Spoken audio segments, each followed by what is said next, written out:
दिल्ली दौरे से लौटे सीएम धामी, कहा जोशीमठ में मदद के लिए केंद्र में मिला आश्वासन, नुकसान का आकलन करने के लिए 6 टीमें कर रही काम।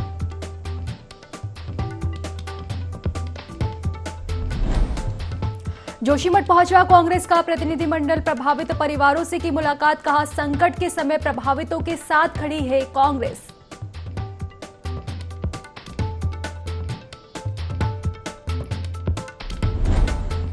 शराब तस्करी में पुलिस को मिली बड़ी सफलता, हल्द्वानी पुलिस ने शराब तस्कर को किया गिरफ्तार, 102 पेटी शराब भी की बरामद।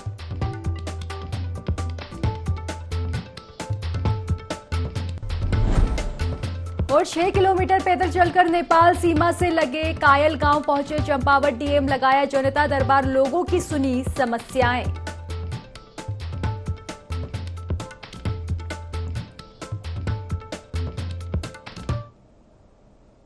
नमस्कार, बहुत बहुत स्वागत है आपका देवभूमि लाइव में और मैं हूं आपके साथ खुशी व्यास। इस वक्त की बड़ी खबर हम आपको बता दें, नई दिल्ली स्थित राष्ट्रीय रंगशाला मुख्यमंत्री पुष्कर सिंह धामी पहुंचे हैं। बता दें कि गणतंत्र दिवस 2000 के लिए उत्तराखंड की चयनित झांकियों का उन्होंने निरीक्षण किया और इसी के साथ उत्तराखंड की कला एवं संस्कृति के लिए अग्रिम शुभकामनाएं भी दी है। झांकी का निर्माण उच्च कोटि का किया जाए, ऐसा उन्होंने कहा है। इसी के साथ राज्य की कला एवं संस्कृति की झलक परेड में देखने को मिले और जागेश्वर धाम कॉर्बेट नेशनल पार्क को भी दिखाया जा रहा है। उत्तराखंड की प्रसिद्ध एपन आर्ट को भी इस झांकी में प्रस्तुत किया जा रहा है। इसी के साथ बता दें कि मानस खंड का उल्लेख स्कंद पुराण में वर्तमान कुमाऊं क्षेत्र से जोड़ा जा रहा है। वहीं 4 धाम यात्रा की भांति मानस खंड मंदिर माला में लगातार जो है कार्य अब किया जा रहा है। पौराणिक मंदिरों का चिन्हीकरण भी किया है और इसी के साथ जो पौराणिक मंदिरों का चिन्हीकरण किया गया है उसमें अब विकसित सुविधाओं के लिए सरकार लगातार प्रयासरत है। पर्यटकों को पौराणिक और सांस्कृतिक विरासत से परिचित कराया जाएगा। वहीं राज्य में पर्यटन के क्षेत्र में रोजगार के अवसर की सृजति भी होगी।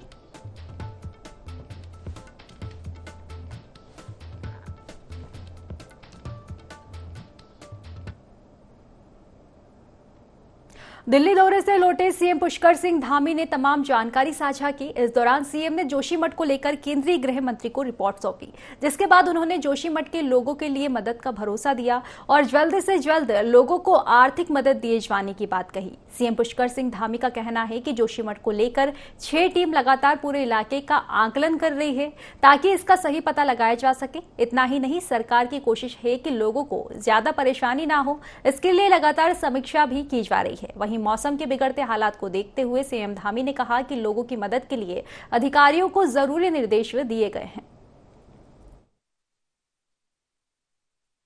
माननीय गृह मंत्री जी ने पूरी रिपोर्ट देखी है, उनको सारी बिंदुओं से मैंने अवगत कराया है। वैसे भी वो पहले से भी विज्ञ थे और उन्होंने हर संभव जो भी यहाँ के लिए सहायता चाहिए उसका हमको भरोसा दिया है, आश्वासन दिया है कि केंद्र की तरफ से हर प्रकार की मदद दी जाएगी।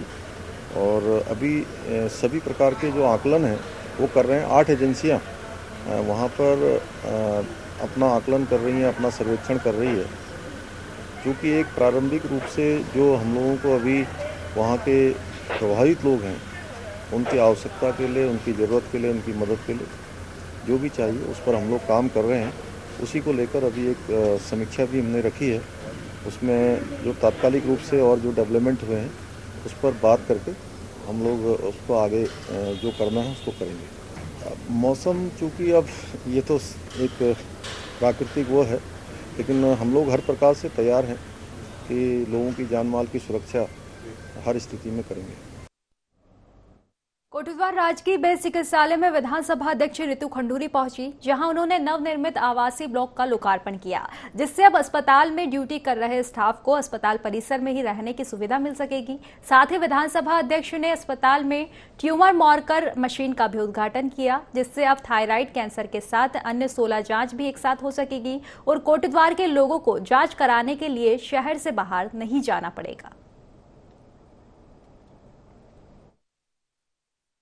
बहुत समय से यहाँ इस तरह की मांग चल रही थी कि ज़्यादा से ज़्यादा जांचें हम कोटद्वार में करा सकें, तो इसी के परिप्रेक्ष्य में आज ये ट्यूमर मार्कर मशीन का जो माननीय अध्यक्षा विधानसभा है ऋतुभूषण खंडूरी मैडम, उनके द्वारा आज इसका उद्घाटन किया गया है।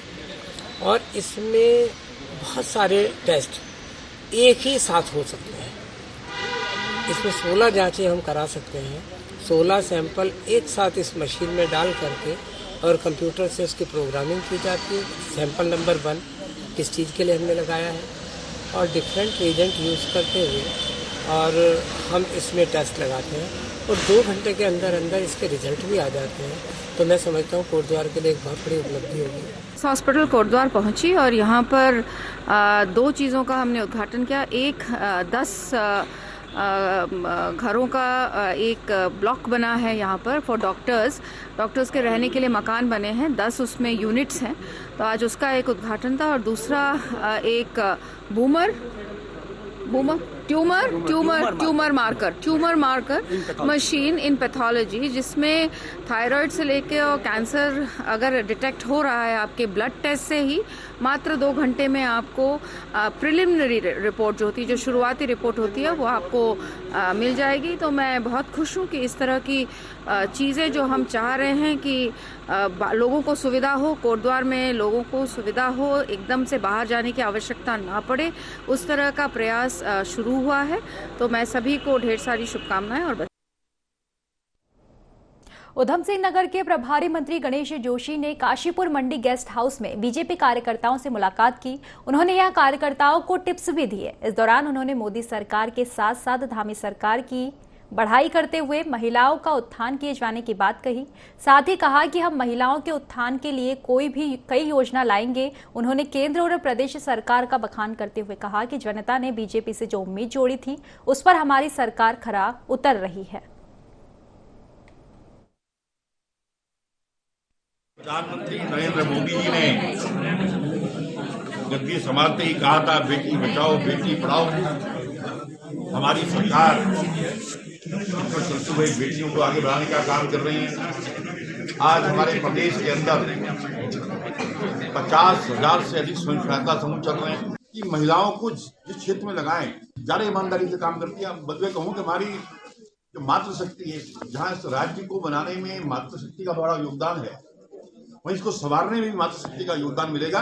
राष्ट्रीय कार्य समिति से होकर हमारे माननीय प्रदेश अध्यक्ष जी, माननीय मुख्यमंत्री जी आ रहे हैं और शीघ्र ही दायित्वों की बांटा जाएगा और कार्यकर्ताओं को उसमें सम्मिलित किया जाएगा। पूरे देश के अंदर जितने चुनाव आने वाले हैं, भारतीय जनता पार्टी के जीतेंगे। जोशीमठ के गीरा वांसा गांव के मकानों में भूधसाव और दरारों के चलते बुरा हाल है। यहां लगातार मकानों में दरारें आ रही है। लोग लंबे समय से प्रशासन से मांग करते हैं कि गांव का पुनर्वास किया जाए, किंतु अभी तक कार्रवाई नहीं हो पाई है। लोग दहशत में जीवन यापन करने को मजबूर है। कई लोग अपना घर छोड़कर जा भी चुके हैं। देवग्राम के भल्ला खोला, माल्या खोला, गीरा वांसा, मूल्या वांसा गांव की स्थिति काफी नाजुक बताई जा रही है। कई लोगों ने अपने मकान छोड़ तक दिए हैं। लगातार दरारें जो है वो भी बढ़ती जा रही है।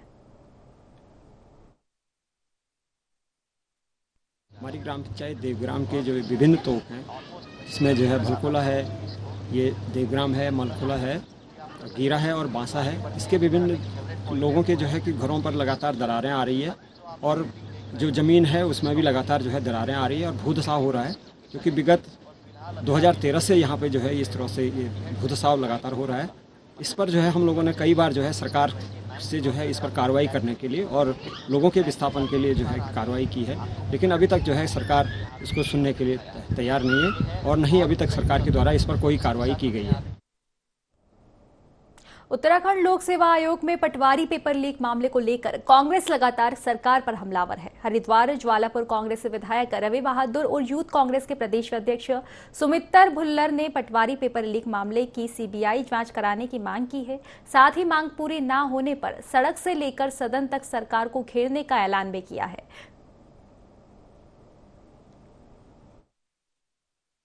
कांग्रेस ने ये मन बनाया है कि वो इस लड़ाई को लंबा लड़ेगी और जितनी पुरानी भर्ती घोटाले हुए हैं उनकी भी जांच करवाने का सीबीआई से मन बनाया है और हम सरकार पर पूरा दबाव डालेंगे, सड़क से लेके सदन तक की सीबीआई जांच होनी चाहिए और ये इस प्रदेश के युवाओं का अधिकार भी। अब मुख्यमंत्री आवास घेरना पड़े, चाहे विधानसभा घेरनी पड़े, विधानसभा के अंदर बाहर जितना भी हो सकेगा इन युवाओं को आगे लेकर हम आज चलेंगे साथ में और इस सरकार को घेरने का कार्य करेंगे। पहले भी यूके SSS घोटाला हुआ तो हमारे विधायकों ने सदन में मामला उठाया, हम लोगों ने सड़क पर लड़ाई लड़ी, सब जगह तमाम घेराव करे, प्रदर्शन करे, सरकार को मजबूर किया कि उसको घोटाला मानने के लिए और उसमें जांच कराने के लिए। आज ये पुनः जैसे ही पटवारी घोटाला संज्ञान में आया, अगले ही दिन यूथ कांग्रेस ने लोक सेवा आयोग के दफ्तर का घेराव करने का काम किया। पूरे प्रदेश भर में हमने प्रदर्शन करने का काम किया। हमारे कांग्रेस के वरिष्ठ से वरिष्ठ नेताओं ने भी अपने स्तर पर धरना प्रदर्शन करके सरकार के खिलाफ आवाज़ को बुलंद करने का काम किया।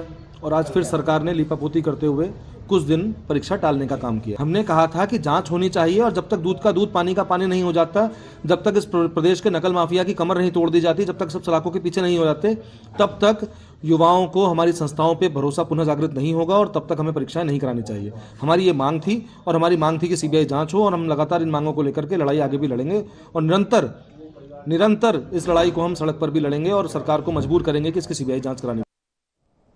डीएम नरेंद्र सिंह भंडारी इन दिनों काफी चर्चा में है। दरअसल गांव की समस्याओं को सुनने के लिए वहां 6 किलोमीटर पैदल चलकर नेपाल सीमा से लगे दूरस्थ कायल गांव पहुंचे हैं, जहां डीएम भंडारी ने जनता दरबार लगाकर दूरस्थ क्षेत्र के ग्रामीणों की समस्याओं को सुना। डीएम भंडारी ने बताया कि गांव की सबसे बड़ी समस्या सड़क सुविधा की है, जिसके निर्माण के लिए 11 किलोमीटर की सड़क मुख्यमंत्री की घोषणा से स्वीकृत तो हो गई है, जल्द कार्य शुरू भी कर दिया जाएगा। इसके साथ ही डूंगरा बोरा गांव को सिंचाई सुविधा से जोड़ने के लिए लघु सिंचाई विभाग सोलर पंप योजना का प्रस्ताव तैयार करने के निर्देश भी दिए हैं।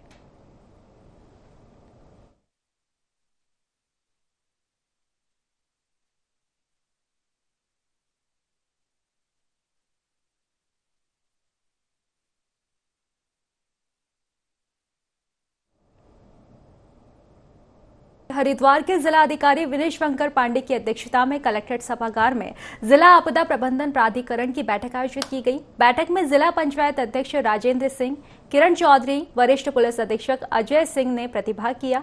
जिलाधिकारी ने बैठक में रैन बसेरों के संबंध में अधिकारियों से विस्तृत जानकारी लेते हुए पूछा कि जनपद में कहां-कहां रैन बसेरे संचालित किए जा रहे हैं, जिस पर अधिकारियों ने एक-एक कर रैन बसेरों के संबंध में जानकारी दी। वहीं जिलाधिकारी ने अधिकारियों को निर्देश दिए कि अगर कहीं रैन बसेरा बनाए जाने की आवश्यकता है तो किराए के भवन आदि में रैन बसेरा संचालित किया जाए। डिजास्टर मैनेजमेंट अथॉरिटी है और आज उसी की बैठक हुई थी। इसमें हम लोगों ने स्टेप 5 जो हमारे एजेंडा बिल थे उस पर चर्चा हुई थी। मुख्य रूप से जो आपदा न्यूनीकरण में जो काम सैंक्शन हुए थे उनकी समीक्षा की गई, उन कामों की प्रगति क्या है। साथ ही साथ जो हमें SDRF अपने विद्यालयों की, आंगनबाड़ी केंद्र, PHC CSC की मरम्मत थी, उसके संबंध में चर्चा हुई। इसमें SDMs को ये निर्देश दिए गए हैं कि अगले 2 दिन के अंदर ये सूची फाइनल कर लें कहाँ कहाँ इनको काम कराना है। और ग्रामीण क्षेत्रों में RWD उसी कार्यदायी संस्था बनाया गया है और अर्बन क्षेत्रों में डेवलपमेंट अथॉरिटी है, वो देखेगी, ताकि इसका प्रस्ताव हम लोग शीघ्र ही शासन को भेज दें। धनराशि की कोई कमी नहीं है, शासन से जैसे ही प्रस्ताव जाएगा ऑलमोस्ट वो स्वीकृत हो जाएगा और फिर यहाँ पे काम किया जाएगा। छात्र संघ और नगर पालिका के बीच हुए विवाद के बाद हेली सेवा कटघरे में पड़ी गई है, जिस कारण लोगों को परेशानियों का सामना करना पड़ा। बता दें कि बागेश्वर में नगर पालिका उत्तरायणी मेले में पहली बार हेलीकॉप्टर की सेवा प्रदान की गई थी। मेलार्थियों को हेलीकॉप्टर से मेले की सैर कराई जा रही है, लेकिन बुधवार को हेली सेवा बाधित हो गई।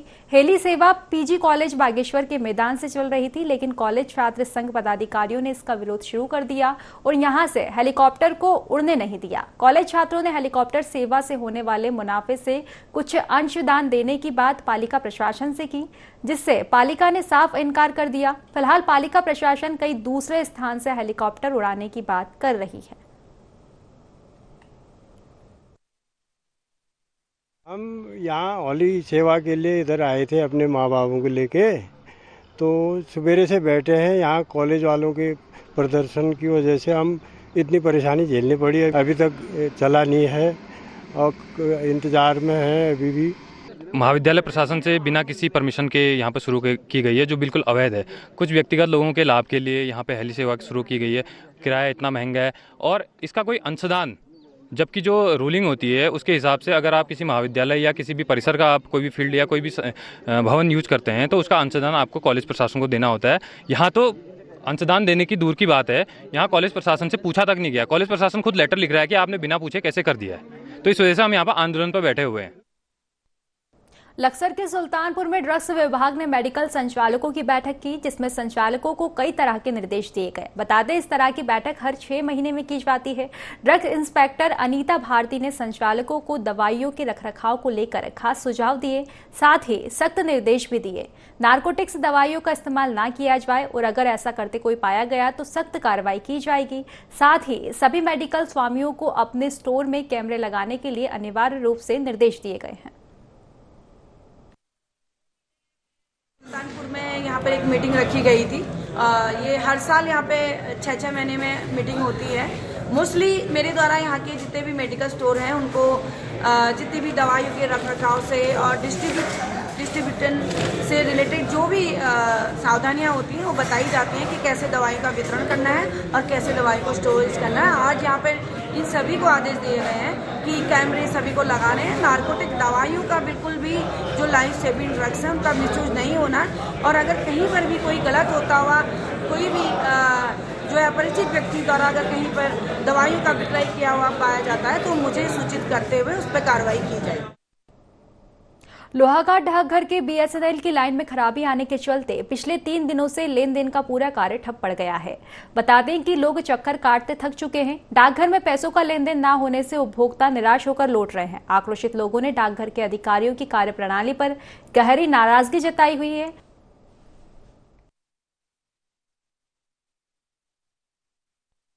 तुड़वाया दो दिन हो गए यहाँ चक्कर लगाते इनका सर्वर डाउन है, पता नहीं कब तक डाउन रहता है। मैं कहना चाहूंगा कि इसे बहाल करे और इसे प्रशासन है इसमें ध्यान दे। हम यहाँ दर की ठोकरा खा रहे हैं। नेटवर्क पे ना होने का काम बाधित है। बीएसएनएल ऑफिस में इसके बारे में बता दिया गया है और उनके द्वारा देखा भी गया है 2-3 बार, लेकिन अभी तक लाइन चालू नहीं होता। लाइन में अभी भी आई थी, उनका कहना है कि आज शाम तक अगर सही हो गया तो कल से व्यवस्था सही होगी। बीएसएनएल के अलावा एक दूसरा नेटवर्क जो यहाँ सही चले उसकी व्यवस्था करने की गई है। उत्तर रेलवे जोन के महाप्रबंधक आशुतोष गंगल कोहरे के दौरान ट्रेनों की रेगुलर मॉनिटरिंग करवा रहे हैं। दरअसल कुछ दिनों से निरंतर धूप के कारण शीतलहर और कड़ाके की ठंड से छुटकारा मिल पा रहा है, तो वहीं कोहरा छटने के बाद सुचारू रूप से गाड़ी पटरी पर लौटती दिख रही है। हालांकि बृहस्पतिवार को भी लक्सर जंक्शन की आधा दर्जन रेलगाड़ियों घंटों देरी से संचालित रही। इतना ही नहीं बल्कि 2 रेलगाड़ियों को रेल प्रशासन ने पूर्ण रूप से निरस्त भी कर दिया है।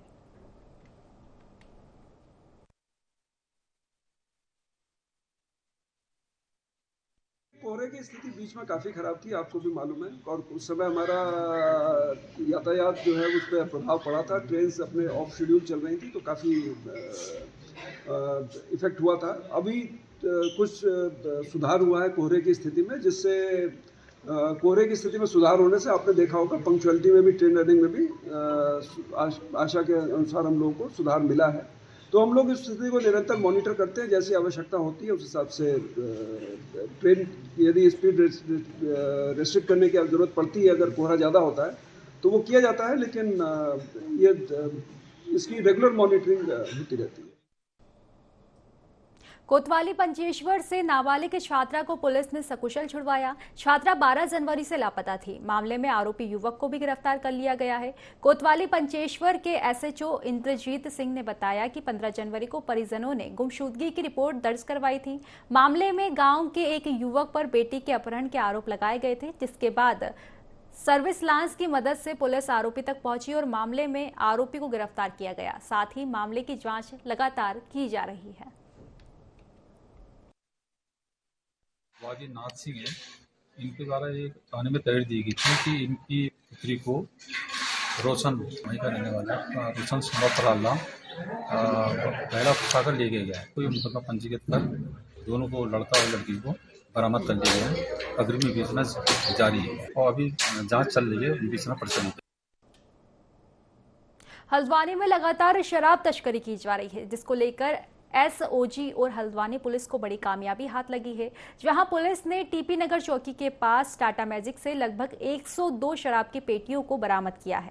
बता दें, तस्कर हल्द्वानी से पहाड़ की ओर शराब ले जा रहे थे। मामले पर वरिष्ठ पुलिस अधीक्षक पंकज भट्ट ने बताया कि आरोपी टीपी नगर में शराब की तस्करी करने जा रहे थे, जिसके बाद यहां पहाड़ सप्लाई की जानी थी। शराब के ऊपर आर्मी काले भी लगा हुआ था। जिसकी गहनता से जांच की जा रही है। जहां पकड़े गए आरोपी का नाम अमित जोगी हरियाणा का बताया जा रहा है।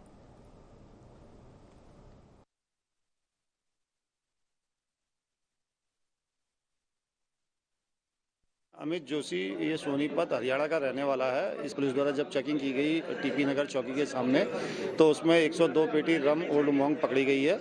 इसका जो अभी तक प्रारंभिक पूछताछ में इसका बताना है कि ये आपका वहीं बनाते हैं शराब को, उसके बाद उसमें सीएचडी का रैपर लगाते हैं, क्योंकि पहाड़ों में सीएचडी की रम की बहुत डिमांड रहती है और इनको मनमाफिक कीमत इससे मिल जाती है। पिछले बार भी सीएचडी की रैपर लगा हुआ ही पकड़ी गई थी और इस बार भी पकड़ी गई। इसकी अब गहनता से जाँच कराई जाएगी। खबर जनपद उधम सिंह नगर के जसपुर से है, जहां सैनिक कल्याण मंत्री एवं उधम सिंह जिले के प्रभारी मंत्री गणेश जोशी जसपुर पहुंचे, जहां जसपुर बॉर्डर पर भाजपा कार्यकर्ताओं ने उनका जोरदार स्वागत किया। सैनिक कल्याण मंत्री गणेश जोशी ने घोटालों को लेकर कहा कि धामी सरकार काम कर रही है। ये जितने भी घोटाले हुए हैं कांग्रेस के कार्यकाल में हुए हैं। पहले घोटालों को दबा दिया जाता था, लेकिन आज धामी सरकार उन घोटालों को जनता के सामने ला रही है और दोषी को सजा दिलाने का काम कर रही है। साथ ही कहा कि धामी सरकार का संकल्प है, सही को छोड़ेंगे नहीं और गलत को छोड़ेंगे नहीं।